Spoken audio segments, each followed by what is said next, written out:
What if you were arrested for a minor traffic violation and found dead in your cell 3 days later? Would that seem just?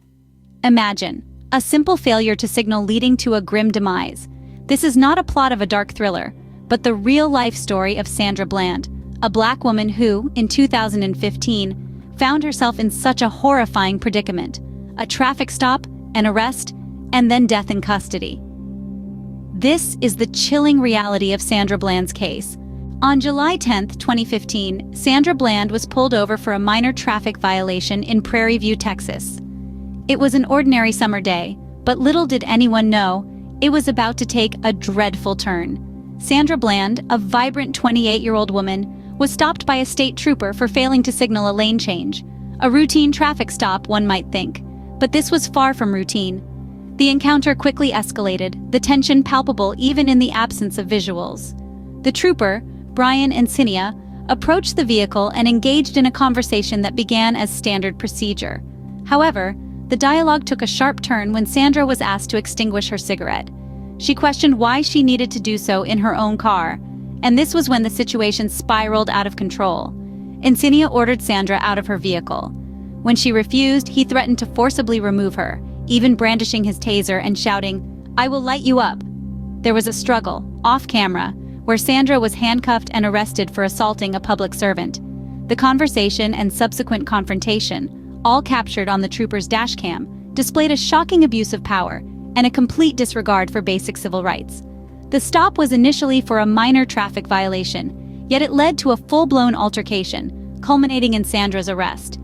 The incident, lasting just over 52 minutes, was a distressing showcase of how a simple traffic stop morphed into a dire situation. It highlighted the systemic issues that persist in our law enforcement, and it drew attention to the brutal reality many African Americans face during interactions with the police.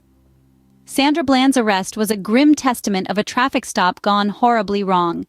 The escalation of the situation, the confrontation, and the eventual arrest were not only unnecessary, but also terrifyingly indicative of a deeper issue.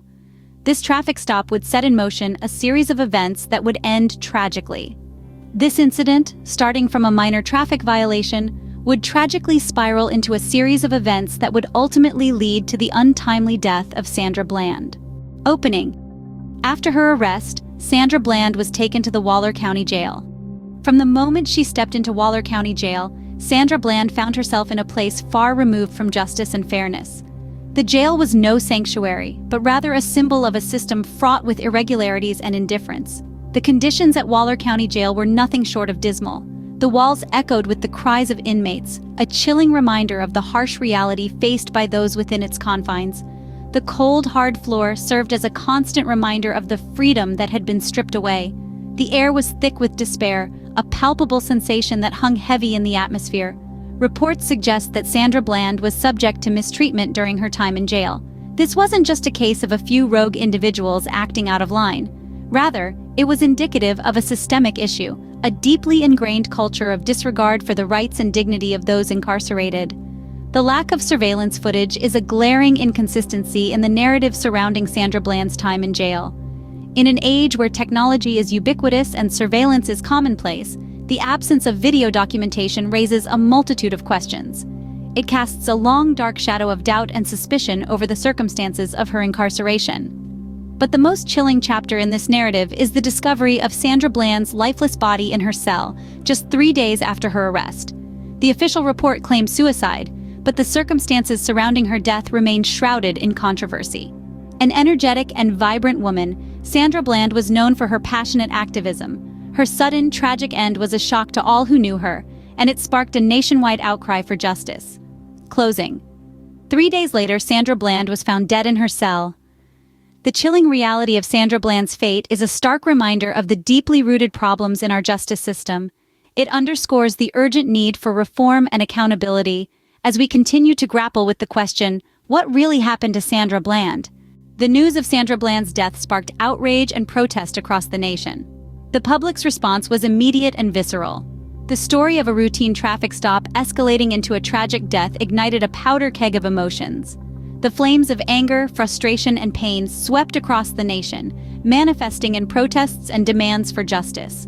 From coast to coast, the voices clamoring for justice for Sandra Bland echoed through the streets. Large crowds gathered, with placards held high, chanting her name. The message was clear. Sandra's death was not just a personal tragedy, but a symbol of systemic injustices that needed to be addressed. The social media landscape was set ablaze.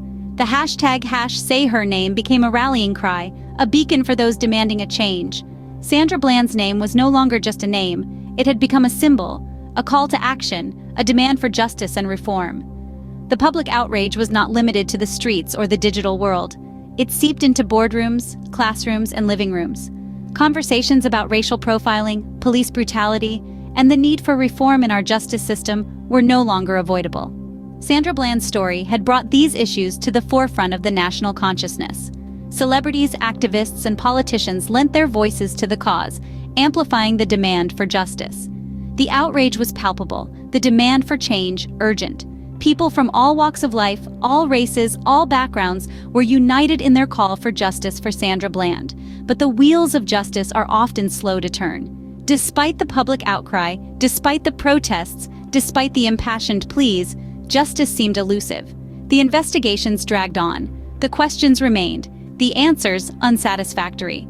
The public's demand for justice was met with silence and inaction. But the public refused to be silenced.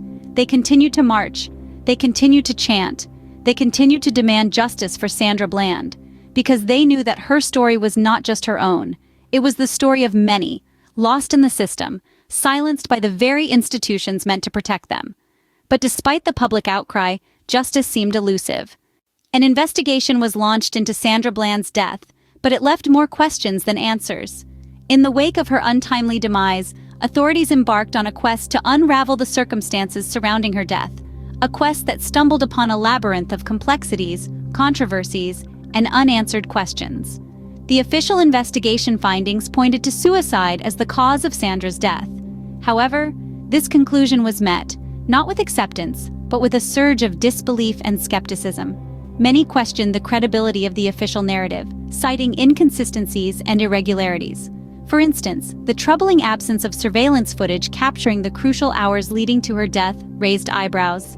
The absence of this vital piece of evidence was puzzling, to say the least, and many believed it suggested a cover-up. Then there was the autopsy report, another source of controversy. The report stated that Sandra had ingested a large amount of marijuana while in custody.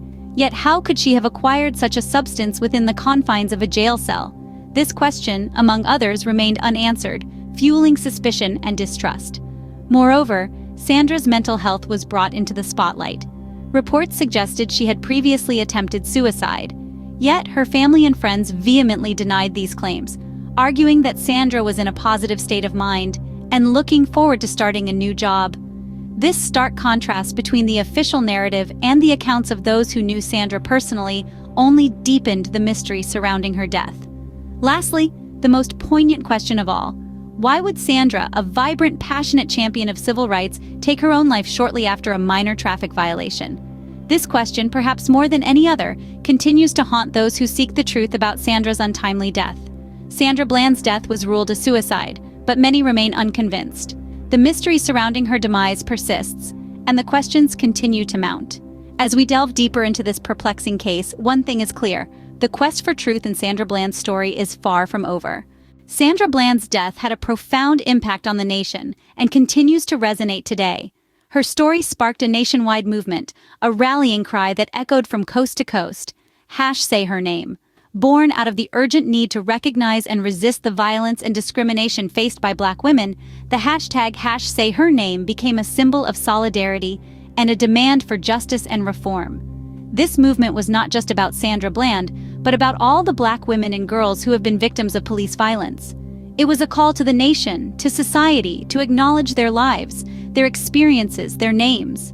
It was a plea to make their stories heard, to bring their names to the forefront of our consciousness, to ensure their lives were not forgotten. In the wake of Sandra's death, there were significant changes in police procedures, especially in Texas.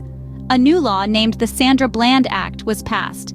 This law mandates county jails to divert people with mental health and substance abuse issues towards treatment, makes it easier for defendants to receive a personal bond if they have a mental illness or intellectual disability, and requires that independent agencies investigate jail deaths. Yet Sandra's legacy goes beyond legislative changes. Her name has become synonymous with a relentless pursuit for justice. It has inspired countless individuals to stand against racial injustice and police brutality. It has pushed conversations about mental health, particularly within the Black community, into the spotlight. Sandra Bland, a woman with dreams, aspirations, and a life full of potential, was reduced to a hashtag, a symbol of an ongoing struggle for equality and justice. But through this symbol, her spirit lives on. Her name continues to inspire, to motivate, to demand change. Her story is a stark reminder that the fight for justice is far from over. It's a call to action for each of us, a plea to continue saying her name, to keep her memory alive, to ensure that her death was not in vain. Sandra Bland's name became a rallying cry for justice and reform. Sandra Bland's case is a stark reminder of the systemic issues within our justice system. It brings to light the uncomfortable reality of racial disparities that pervade our society, a reality we often prefer to gloss over. Sandra's story is not an isolated incident. It's a chilling representation of what many people of color face in the United States. It's a story of a routine traffic stop escalating into a situation where a life was tragically lost. It's a story of justice not being served, of questions left unanswered, and of public outrage echoing across the globe. Let's revisit the key points of Sandra Bland's case. A woman returning from a job interview pulled over for a minor traffic violation. An altercation ensued, culminating in her arrest. 3 days later, she was found dead in her cell. The official cause of death, suicide. However, the circumstances surrounding her death remain shrouded in mystery and controversy. The impact of Sandra's story has been monumental. It sparked a national dialogue about racial bias in law enforcement, about the need for criminal justice reform, and about the dire consequences of systemic racism. It led to protests and calls for change, amplifying the voices of those who have suffered similar injustices. However, the uncomfortable truth is that Sandra's story is far from unique. It's part of a larger, haunting narrative of racial bias and injustice in America. It's a narrative where people of color are disproportionately targeted, arrested, and incarcerated. It's a narrative where justice is often elusive, and where the voices of the marginalized are routinely silenced. As we continue to say her name, let's remember Sandra Bland, not just as a symbol of a broken system, but as a catalyst for change. Let's remember her as a woman with dreams and aspirations, whose life was cut tragically short. Let's remember her as a call to action. As we remember Sandra Bland, we must confront the uncomfortable truth about racial bias and injustice in America.